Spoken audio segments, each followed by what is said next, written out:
Good morning. My name is Janice Carney. I am the secretary of the Michael Rogers Tax and Accounting Office and the co-host of the Michael Rogers podcast. And I'm going to hand it over to the man of the hour, Mr. Michael Rogers. Good morning. My name is Michael Rogers Sr. I'm the proud owner and president of Mike Rogers Tax and Accounting Service, LLC, located here at 618 Aberdeen Road in Hampton, Virginia.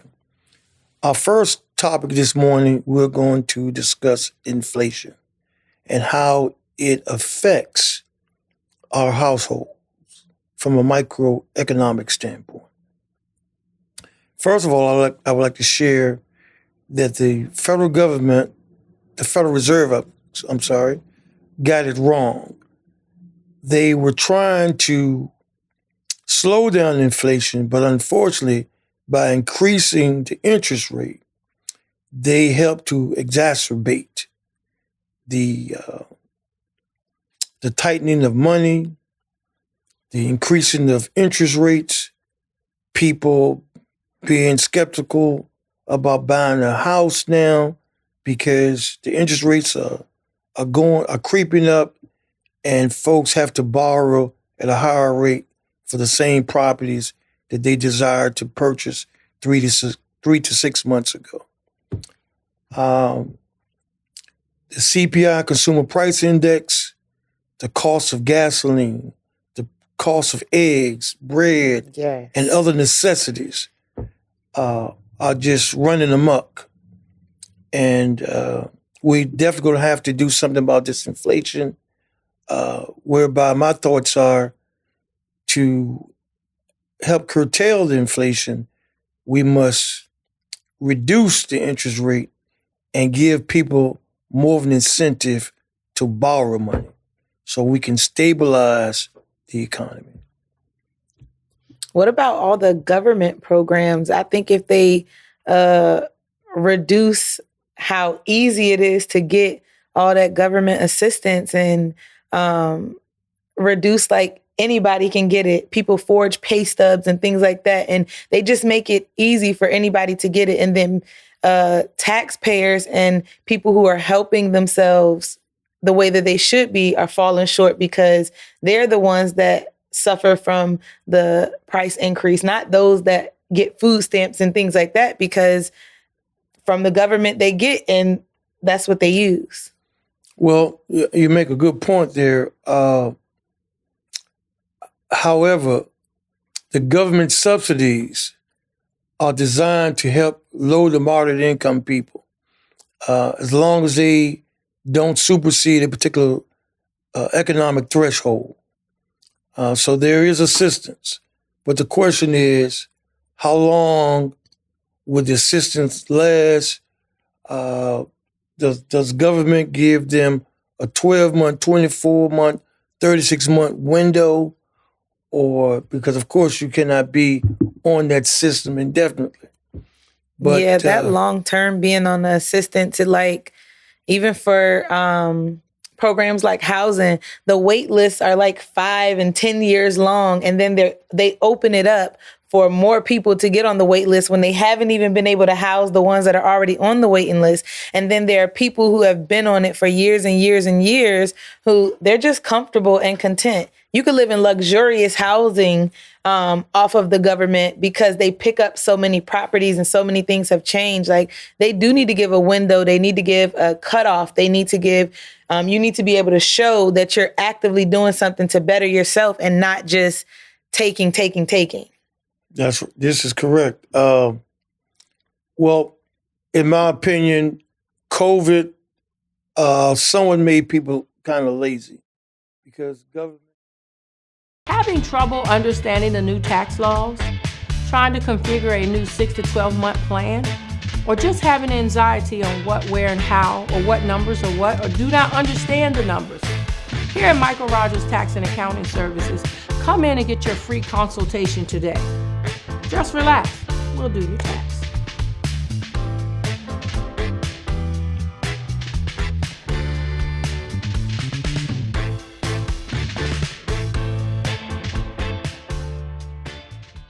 That was a good point about inflation, but let's go to subject matter number 2 about this gun violence.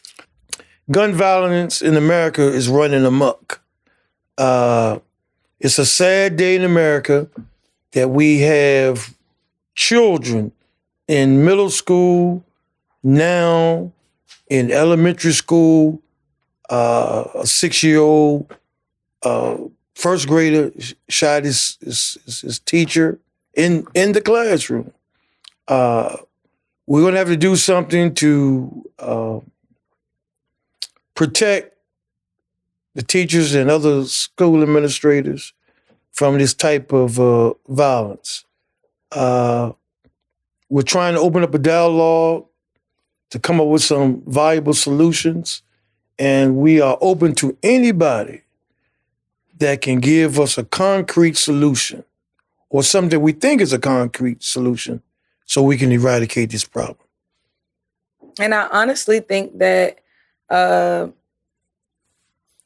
solutions are good. There is no one solution. I think that we're going to constantly have to search for solutions because I'm on both sides. I'm working in the school system and a parent of young boys. And one of the things that, not in my household, of course, but these little boys glorify their parents, especially their gangster parents, their hood parents. Like you see certain kids that are excited that their parents came from this, or they will tell you, oh, my mom or dad has this or that. They expose the kids to so much and they make it look like it's a great thing. They make it look like it's great for, oh, dad can beat everybody up. Mom can beat everybody up. Oh, mom will shoot you. You better not mess with me. So that's shaping them. Our kids are always being shaped. So now they're growing up in this kind of mindset that, oh, you make me mad, I'm going to shoot you. You do this to me, I'm going to shoot you. And then it just, it started getting really bad when it started with teenagers. It used to be for when I was smaller, we saw all the older generation dying. It was not common to attend young people's funeral. Now, death is like, it never had an age, but now you see that so clearly because it's people of all age brackets dying and people of all age brackets carrying guns. It's ridiculous. Good point. Good point. As she indicated, it's going to take a lot of dialogue trying to eradicate, to curtail gun violence, and we're going to have to keep the lines of communication open with solutions to try to minimize the loss of young lives. We need to try to find out what is the root of all of this. We having mass shootings. People at Walmart are not safe. People at Trader Joe's are not safe. People at McDonald's are not safe. Just wherever the public tends to muster, some crazed person or someone that has a mental disability comes in and takes matters in their own hands without a concrete reason of why they're doing what they're doing.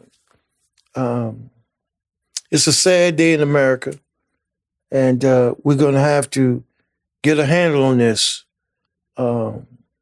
before it just becomes an explosion. We're headed in that direction. We are. If not already there. But we got to do something to help this societal problem. And what makes it even wilder is that you have those crazed people who are acting out and then having mass shootings. But then you have the group of sane people who feel that they need to carry guns because I got to make sure I'm protected. So where you have a group of people who probably could be a solution, they are halfway a part of the problem because I have to carry a gun. Like, do you see the world we're living in? I can only imagine educators like, do we carry a gun in our car? Do we have to wear a bulletproof vest to work? Do I have to be concerned about my kids when I go to school? Do I have to, like, it's such a, like you said, a sad day in America because you have to determine Is it safe for me to go here? Do I have to carry a gun? Realistically, we don't know because we don't know who we're in public with, who we're in public around. So yes, I feel like I need to carry a gun because what if there are 10 other 6-year-olds out there fighting the same thing mentally or carrying weapons? We just don't know.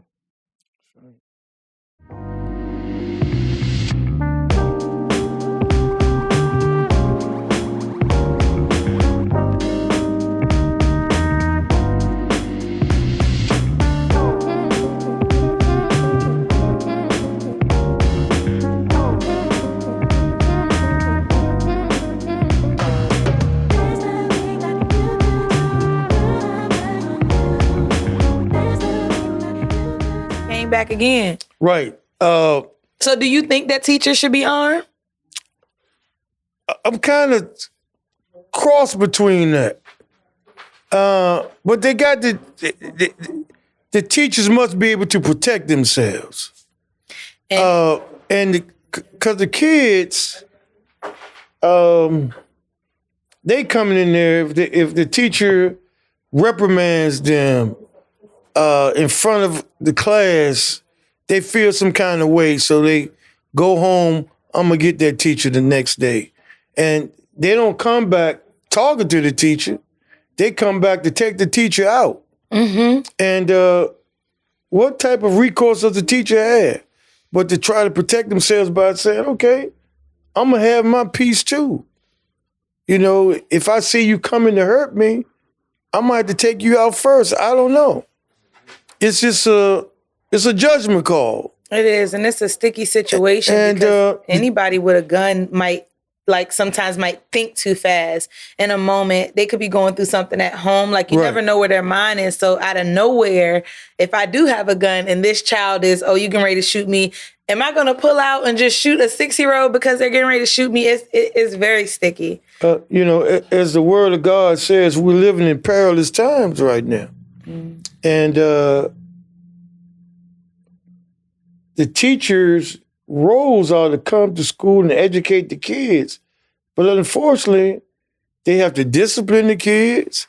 And in some cases, they have to feed the kids. Because some kids are coming from backgrounds, they're not eating breakfast in the morning because their parent or parents could not afford to have breakfast on the table for them. Mm-hmm. Not even a bowl of cereal. And teachers are having to groom kids and everything. On the other hand, even when I'm at school, some kids come looking for extra love. And it's because the kind of love that you're giving or what they're seeing at home is not matching what they should be, feeling. So when a kid comes to school and they left, sometimes parents are arguing at 6 a.m. So you send your kid to school with that frustration on them. So they have that which they left from home.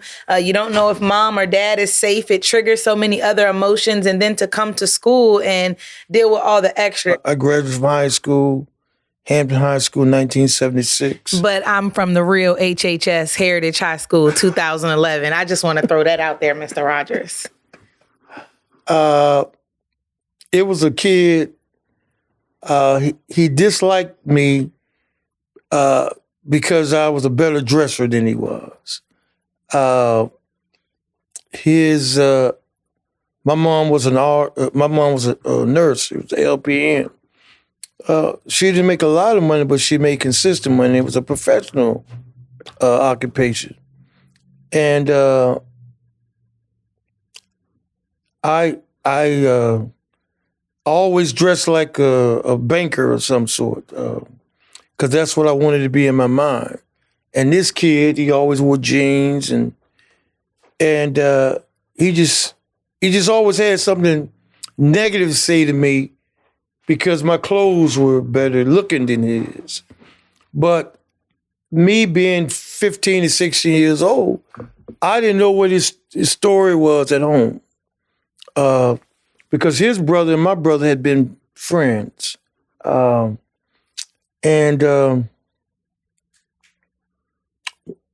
day when he said he was going to do something to me, and I was the type of kid that, I I don't know if I could beat him, but I knew I wasn't afraid of him. So he made me a little nervous. So what I started doing, I told my mom about it, just to let her know what I was thinking about doing. But I never told her about the box cutter that I got. And I put that box cutter in my back pocket. So one day I was at school and he said, I'm gonna whoop your so-and-so. I said, okay.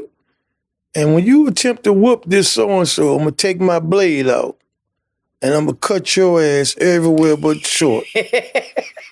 And he said, you think I'm playing? When you come to the football game tonight? And, we were Hampton High Crabbers, so we going to the football game. So he confronted me at the football game, and he went to grab at me, and I pulled that box cutter out, but I missed him. And at the time, I was not thinking about the repercussions.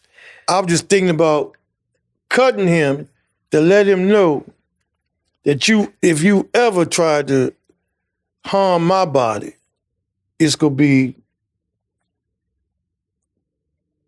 complications for you. You're going to have a problem.